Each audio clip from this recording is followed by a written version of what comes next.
Train keeps rolling, man. Let's go. Welcome to the podcast. I'm your host, RJ Carbone. You are listening to BD4, where there's no better way to get your Yankees and Knicks analysis. We also do MMA. Yanks every series, Knicks every game, MMA on occasion. Let's get to it. Anthony for three. That one goes down, and the game is tied. I'd like to take this chance to apologize to absolutely nobody. The Yankees are champions of baseball. Shaking and baking right here on the neophyte. You guys trying to close the show. She was doing a great job of feeding that. It's over.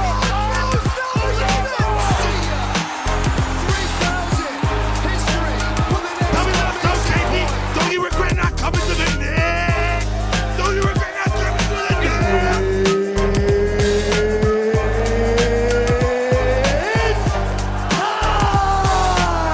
Game over. World Series over. Yankees win. The Yankees win.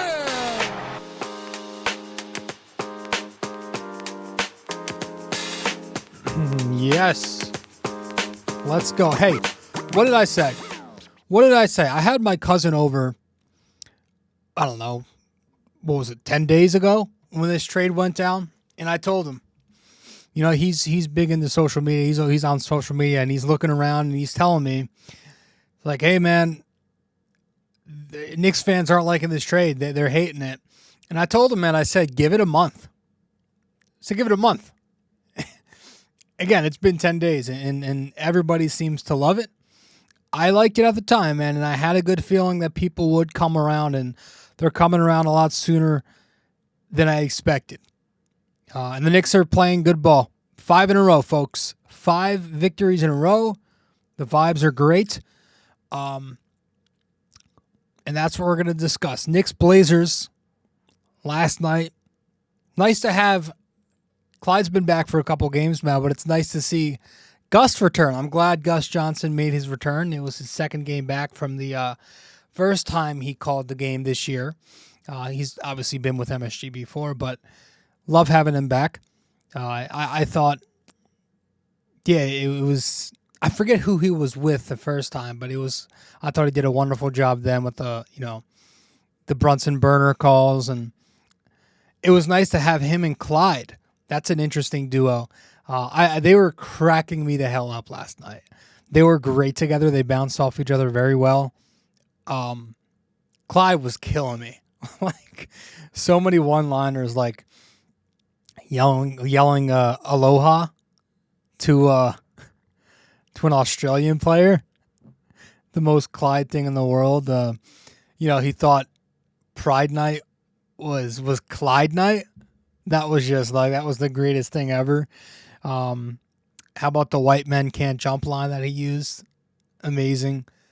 Just call him DeAndre Ayton Andre. And I'm sure he's going to screw up Luka Doncic's name on Wednesday or Thursday when the Knicks play them tomorrow night. Gus Johnson got duped at the end there by Evil Dante. Welcome to the club. Everybody's been duped. But, I thought they did a great job together, man. And on top of everything that's been going well, you got news that, what's his name? Mitchell Robinson might return after all. So the Knicks were just recently denied their disabled aid money from the league because there is apparently, what was that? Because there's apparently optimism that Mitchell Robinson will return late in the regular season. Oh, that's cool, right? If it happens, it's probably, I would think the Knicks are going to run Mitch off the bench. But just imagine like the lineups with Mitch and Anunoby. Like, try running a pick and roll. Try putting those two into a pick and roll. I dare you. Those defensive lineups are going to be absurd if he does come back later in the year. It's so weird how that whole thing has been happening. Like at first, he's expected to return at the end of the season. Then we get the report that he's not going to return at all, playoffs or not. Now we're getting the report that he's, after a second opinion, able to come back at the end of this. It's really odd how this whole thing's been going. But yes, they will not be getting that $8 million because he might return by the end of the year, which also makes me wonder, maybe they're planning on moving him. Maybe they're trying to package him in a trade. Maybe that's what this is. But we'll see how this plays out. Let's 1 second here. Yeah. Let's talk about this game, man. Let's talk about this victory where the Knicks won 112-84 and defeated the terrible, and I mean terrible, Portland Trailblazers. So we'll talk about it all when we return from our first break here on BD4, episode 607 of the podcast. Stay with us. We'll be right back. We appreciate you sticking around and listening so far. When you have a chance, be sure to open YouTube to subscribe, like, and comment. And if you're already watching on YouTube, be sure to head over to Apple Podcasts and give us a 5-star review. We appreciate your feedback and are always looking to improve. Now, with that all said, let's get you back to the show.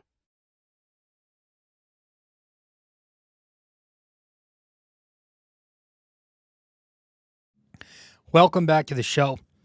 I'm your host, RJ Carbone. You are listening to episode 607 of BD4.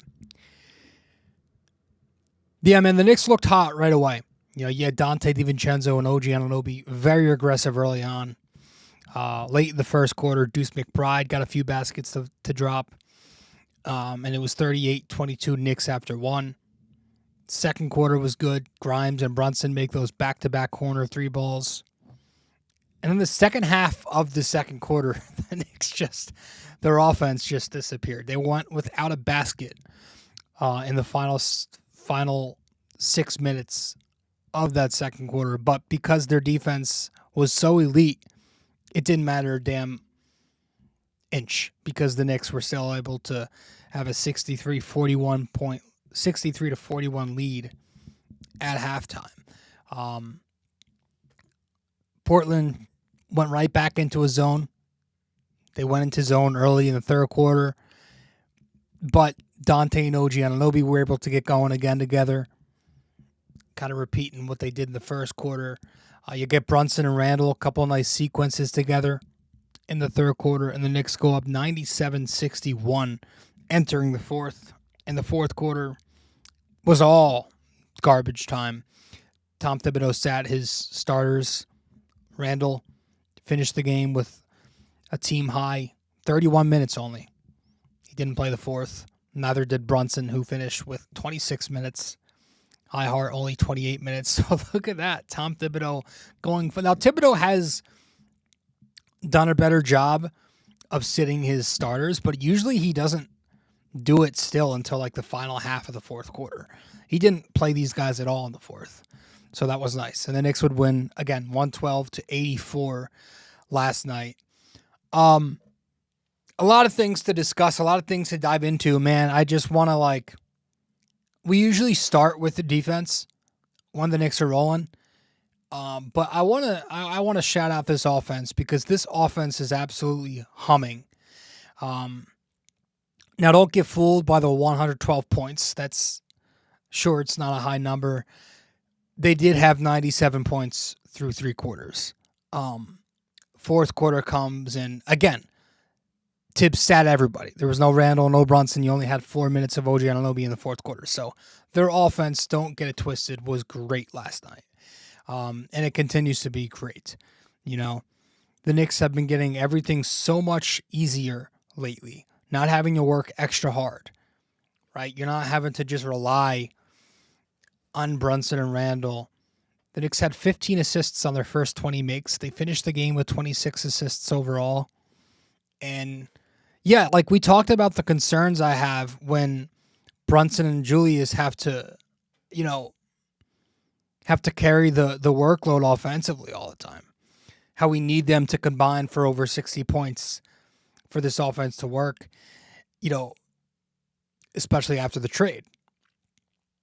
Neither were particularly on their games last night. Brunson was terrible. they combined for 32 points on 36% shooting, and the Knicks were able to win like this.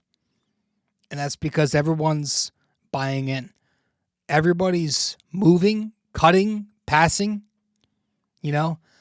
and not to, obviously they were good players, especially quickly, an actual good player. RJ, I didn't consider a good, effective impact on this team. But, quickly was great. RJ was a, 18 points per game scorer. You take them away, though, you're getting a lot more ball movement. You're getting ball movement. And listen, the Knicks aren't going to remain, the 2016 Golden State Warriors offensively. They're playing some terrible competition, some terrible defenses. But you're seeing a difference in the way they set up and execute in the half court. And even in the full court, their transition offense has been good all year. That's a legitimate strength. They're continuing to push the pace from defense to offense very effectively. Some quick numbers here for you. Overall on the year, the Knicks are top 10 in all of transition frequency, points per possession, points per.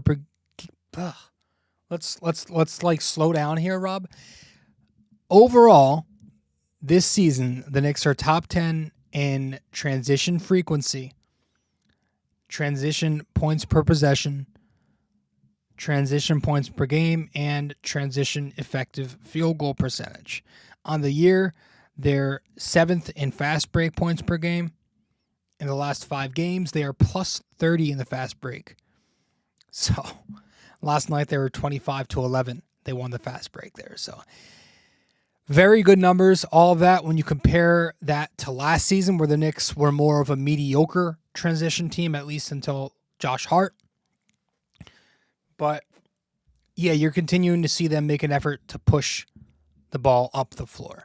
The number of times last night where the Knicks made a legitimate effort to play fast and run the full court game, even after a made basket, that impressed me. They really wanted to speed up this game. You had IHart throwing outlets. He threw one to Randall after a basket, where Randall's sprinting to the other side of the floor. That's something we've shouted out Randall for. His efforts off the ball this year. Sprinting to the other side after a made basket. IHart hits him. And that's how you get Randall. He's able to destroy the opposition when he's in the open court like that because he's got this combination of quickness, strength, and physicality. He's super physical. He's just impossible to stop when he's getting downhill like that in the open court. When the defense isn't set, they're forced to go one-on-one with Randall in transition. That's a friggin' nightmare. That's a nightmare. And he generates, he has so much gravity on his drives that the help defense is forced to collapse so often. And that's where you get your kickouts to the corners and to the wings. Like Dante. He was getting into position on the perimeter in the fast break. The Knicks had guys on the wings sprinting to the corners to space out the floor in transition. And then you go to the half court too, and it's the Knicks doing an excellent job there too. They did a really good job busting zone. The Knicks are doing a much better job this season exploiting the defense in a 2-3 set. Chauncey Billups had them last night in 2-3. The Knicks countered. The Knicks countered very nicely with movement. Again, finding the middle. Right? Cutting, relocating, passing. You had guys like Julius. You saw him flashing to the nail. OG Anunoby cutting in the dunker spots. He's been cutting all Knicks tenure. Josh Hart relocating middle. Deuce McBride relocating to the corners. We saw that a couple times last night. Guards just doing an excellent job spacing out on the corners and on the wings. Dante, OG. Talk about OG Anunoby. That's how you bust a zone. You use the corners. You use the corners. How do you bust zone? With OG, one thing you couldn't do with RJ that you can do with OG is place him in the weak side corner. Right? You saw the Knicks last night overload the strong side at times to leave OG wide open on the weak side. And with their effectiveness to grab the offensive rebound, their effectiveness in kicking out and knocking down shots, it worked to perfection. And I'm not just like talking bullshit. Like the Knicks are 5th in offensive rebounding, they're 8th in three-point percentage, and they're 8th in passes off drives. And the Knicks offense is very drive and kick oriented in the half court. They're very good at finding shooters off the dribble drive.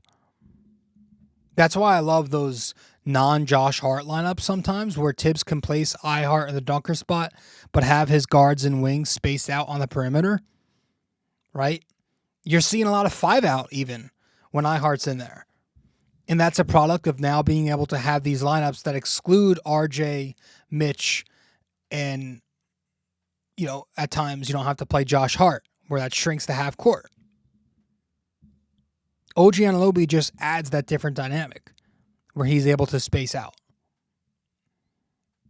So it's really, really, really fun to watch. How about the two-man game that, Isaiah Hartenstein and Deuce McBride have?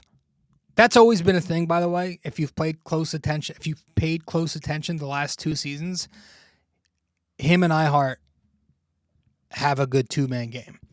And IHart has great chemistry with a lot of the Knicks guards. But you saw last night, Tibbs loves running those slob actions, those blob actions.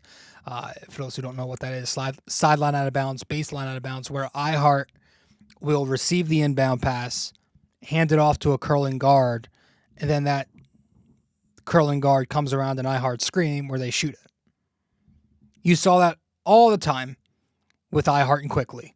That was their go-to. You see it pretty often with IHart and Brunson. And you saw it last night with Deuce McBride. Right? In half-court sets, you saw Deuce and IHart work a little give and go. There were at least 2 or 3 different possessions in the half-court where IHart was running as a playmaking hub with the second unit and then found Deuce off of a lot of cuts. That happened, I want to say, at least 3 times. And good for Deuce, man. He's finding it. Good for Deuce McBride, and that's going to segue us into our first award. We're handing Deuce McBride the Bing Bong game ball among the bench unit. Bing bang. Deuce was wonderful. 16 points last night. Continues to do his thing. Now, I still think bench help is a must. Okay, I think getting that guard to run with the second unit is only going to help Brunson and Randall that much more. And against top competition like Milwaukee, Boston, you're going to see why that's important. All right. I will say Malcolm Brogdon was a 0 last night, and Deuce was the better of the two. But I think bigger picture-wise, you still need to get that guy. But Deuce has found something lately, ironically, not just because of the trade talk, but the new contract. New contract, new Deuce. He seems to be playing up to it. 16 points, 6 out of 13 shooting from the field, 4 of 7 from 3, a steal, 22 minutes. He's 11 out of 20, which is 55% on his three-point shot since the Quickly trade. That's a 6-game span. So he looks good. He looks very confident. He's actively hunting for shot attempts out there, which is a good thing from him. You're seeing possessions where he misses a shot, grabs the rebound.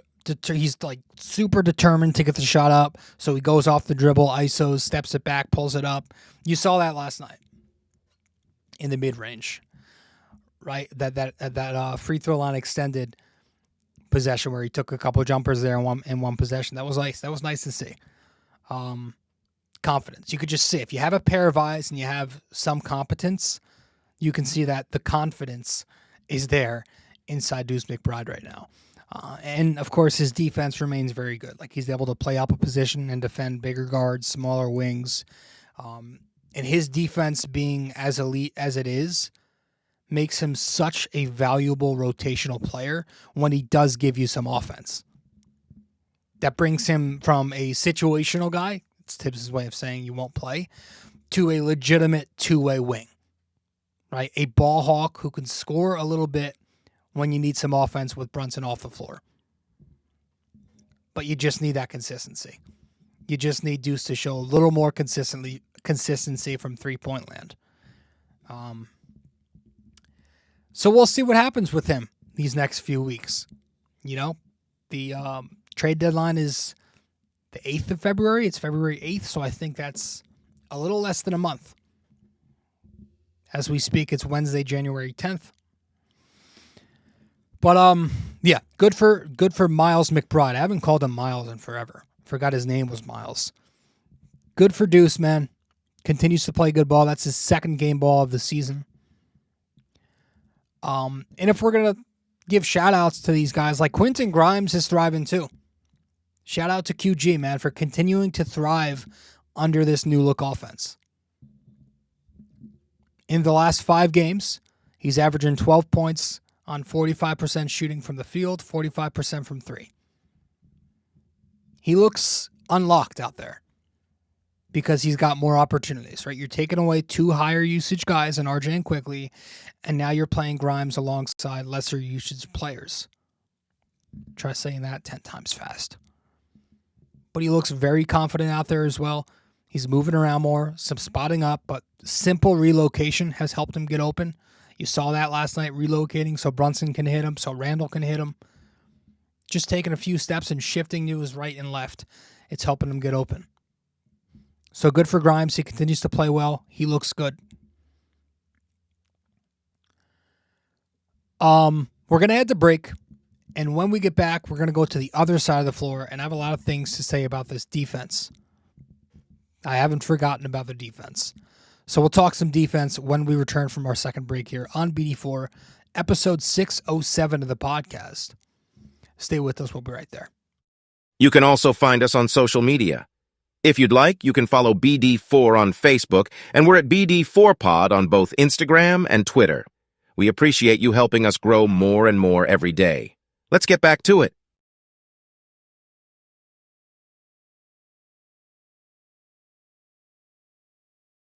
Welcome back to the show. I'm your host, RJ Carbone. You are listening to episode 607 of BD4, episode 607. This Knicks defense, it continues to perfect its craft. The last 5 games, they're not allowing many points, folks. The most they've allowed was when they allowed 106 to Minnesota. That was 5 games ago. Then it was 100 to Chicago, 92 to Philly in their own home, 105 against Washington, 84 against Portland. Over that span, the Knicks have the number 1 defense. On the year, their defensive rating keeps climbing. It's up to 14 still, but it went from 19 to 14 before OG to where we are now. But while they're just 14th, they are just 0.6 away from being top 10 again. And if it continues to trend where it's trended, I absolutely think that's a possibility. I have more confidence by day that they will be a top 10 defense again very soon. Just like every single night. I mean, we always bring up one play every night. There's at least one play that stands out to me that we talk about where like the Knicks display excellent synergy and great team defense, right? Those are words you often hear me say. Synergy and team defense. And last night again, and credit to Knicks Film School, who I follow them on Twitter. They are excellent. They did a nice job last night. They posted this one clip where they showed the Knicks just doing a phenomenal job defending those side pick and rolls.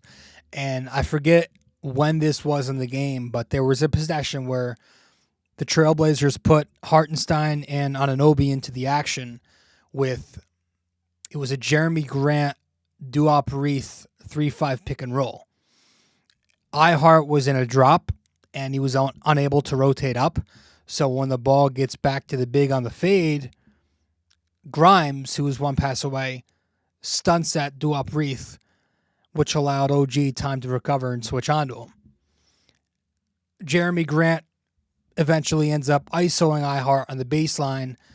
But you had, and we talked about this a lot earlier in the season regarding Brunson's defense, you had Brunson as the low man trying to draw the charge on the back line.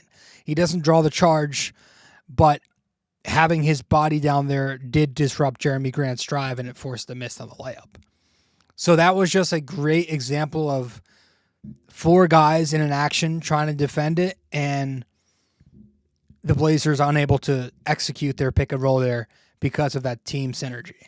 And the Knicks are very elite, like regarding side pick and roll. They're very elite at icing those empty side pick and rolls. And we saw another possession I enjoyed maybe in the second half where IHart and Deuce McBride did a nice job in ice defense where they, you smother the baseline to take the middle away. That forced Malcolm Brogdon into a tough pull-up jumper. So I just like how everybody knows their roles, right? Execution in their roles is what we're getting. We've been doing a lot of talking lately about how having having OG Anunoby here, since he's an actual wing with size, not just length, but size. Like he's got a 7'2" wingspan, but he's also 240 pounds. So, but we talked about how it's changed everybody's role defensively and made it easier for them. Literally the first play of the game, you saw this. How having Dante DiVincenzo off the point of attack allows him back into his off-ball help role. The very first play of the game, he picks the pass lanes, steals the ball, throws it down in transition. We've discussed how great it is to have, to be able to move Josh Hart back down to the 2, where he's defending smaller wings and not 4s, so he can be more physical. That's helped him. Also, I can't say enough how well of a job Isaiah Hartenstein has done holding it down defensively. And that feels disrespectful to say, held it down, right? He's done more than just held it down. And again, I credit KFS because those guys do a hell of a job teaching Knicks fans and allowing them to get a second look at the game in a more analytical perspective. But they posted a clip in their thread of earlier in the game with Hartenstein forcing 2 turnovers in the first quarter because of his impeccable awareness in the secondary. The first one, he's on the back line as Scoot Henderson drives onto Brunson. Then he forces the turnover when Henderson gets down low. Second one was a theme throughout the night where IHart's playing in a drop on a Dwop Reith pick and roll, and he forces the turnover on Jeremy Grant. But yeah, the Knicks have been doing this a lot lately too, where they'll leave poor shooters open or unproven shooters open. They'll give them that open look. It's obviously a part of their scheme, but they've been very heavy on it since the Chicago game where they were doing that with, I don't even want to try pronouncing, Ayo Dosunmu. They were leaving him open. Philadelphia, they were leaving Jaden Springer open. Last night it was Dwop Reith, Scoot Henderson, or even Kamara, if I pronounce his name correctly there. They were doing that as well. It's just a smart scheme. But yeah, like having OG here, man, having length and switchability on the perimeter is just such a difference. Such a difference. You can, there's a lot of hedging up top last night to force Anthony Simons to give the ball up on those pick and rolls. They were hedging screens. They could afford that. They can afford to be more switchable on the perimeter now. During those lineups where Precious was out there in the front court with Randall and OG, the Knicks were able to switch the action a couple of times. That helped Randall get on the break and throw that one steal down, that one dunk down.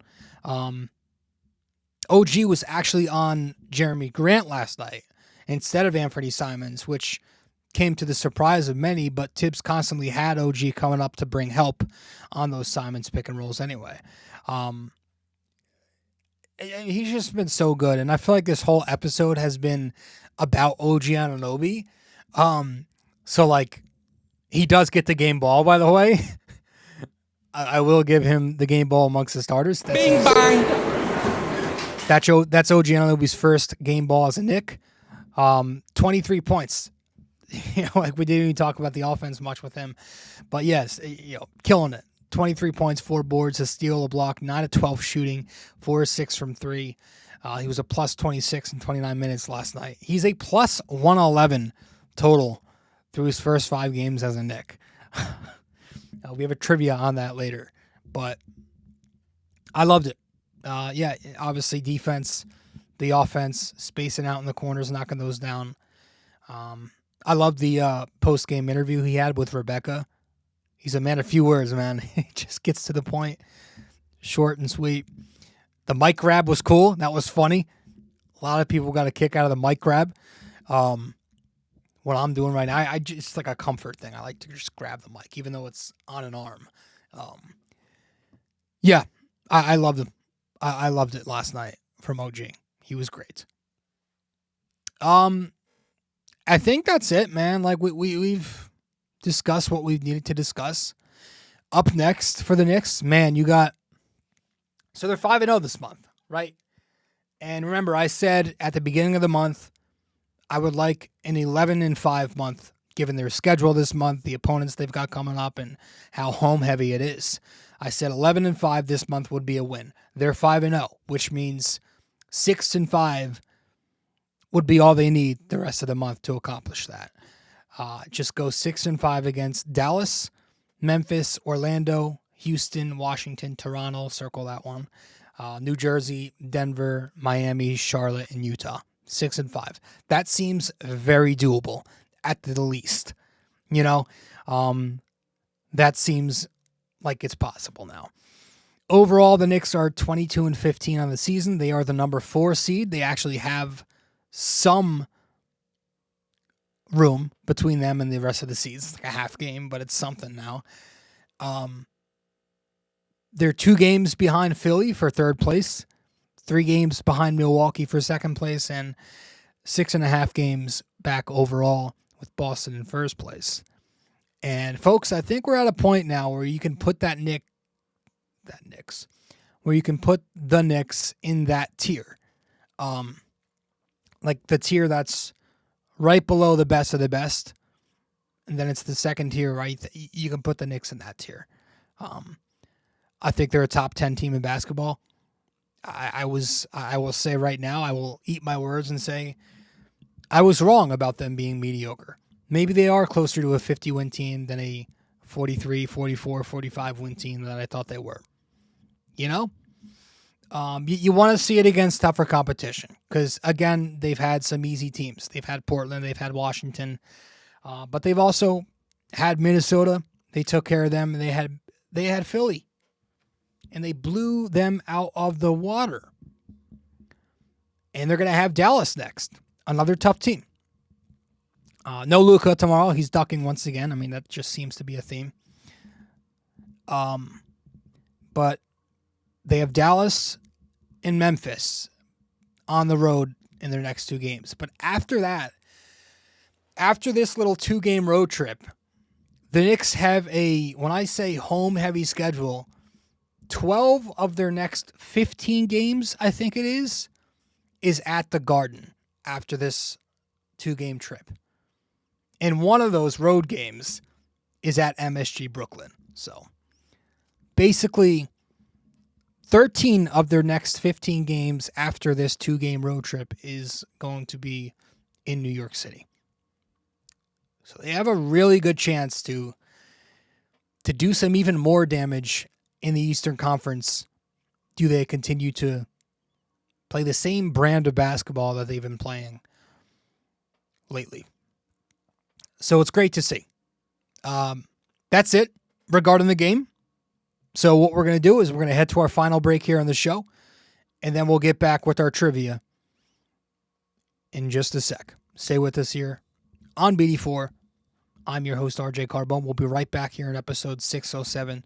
Stay with us. If you have time in the day or maybe just prefer old-fashioned reading over listening, then you can always follow along and subscribe to BD4 Blog by going to BD4blog.com.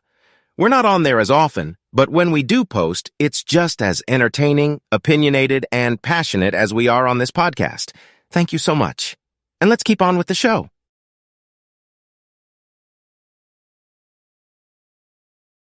Studio 69 Productions is a podcast production agency created by Leo Rodriguez. to allow content creators to market their podcast. It's an online platform that will market your podcast or any other project that you're working on. Get in touch with Leo Rodriguez from Studio 69 Productions. You can find Studio 69 Productions on Instagram at Studio 69NJ. Studio 69 Productions, where dreams are heard and born.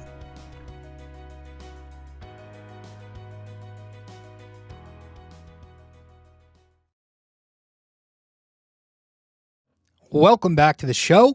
Welcome back to episode 607 of BD4. I'm your host, RJ Carbone. I appreciate you tuning into the podcast. Thank you for stopping by and listening to BD4, where there's no better way to get your Yankees and Knicks analysis. We do Yanks every series, Knicks every game, MMA on occasion. If you are new here, thank you so much for stopping by. You can find this podcast on many platforms. You can listen to the show on Apple Podcasts. Please give us a 5-star rating and review if you enjoy it. You can watch the video format of this show on Spotify and YouTube. You can subscribe to us on YouTube. Would appreciate there if you went over on YouTube and subscribed. You can share this podcast on social media with your friends. You can also find us on social media. You can find my Twitter handle, my Instagram handle, my Facebook, all in the description of these episodes. If you would like to Venmo the show, that is also in the description to help out the podcast. And you can find our website, BD4blog.com, BD4blog.com, where we occasionally write some articles on the Knicks, Yankees, some MMA on there as well. BD4blog.com, that's our website. So with that said, let's wrap this thing up with our trivia, and that will be that.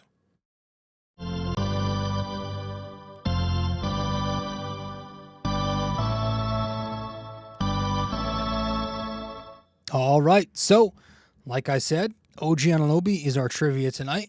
In episode 607 of the show, our NYY-NYK-MMA trivia question of the day is, before OG Anunoby last night, how many players in NBA history have been plus 100 through 5 games with their new team? All right. Before OG Anunoby last night, how many players in NBA history have been plus 100 through 5 games with their new team? All right. Now, the plus minus wasn't an official stat until 2007, 2008. But it's still a stat that you can calculate, just by looking at the box score and the minutes. So I have to think that's what they mean here. Even then, that's like 16, 17 years. So it's a long time. So one final time, our trivia question for this episode. Before OG Anunoby last night, how many players in NBA history have been plus 100 through 5 games with their new team? Obviously, I mean at least plus 100. So with that said, that'll be it. That's it for this show. Episode 607. 607 is in the books. Talked a little Knicks. The Knicks defeat the terrible Portland Trailblazers. 112-84 last night. They make it 5 straight victories. And they've got Dallas tomorrow night. Thanks, everybody. I'll see you then. Later.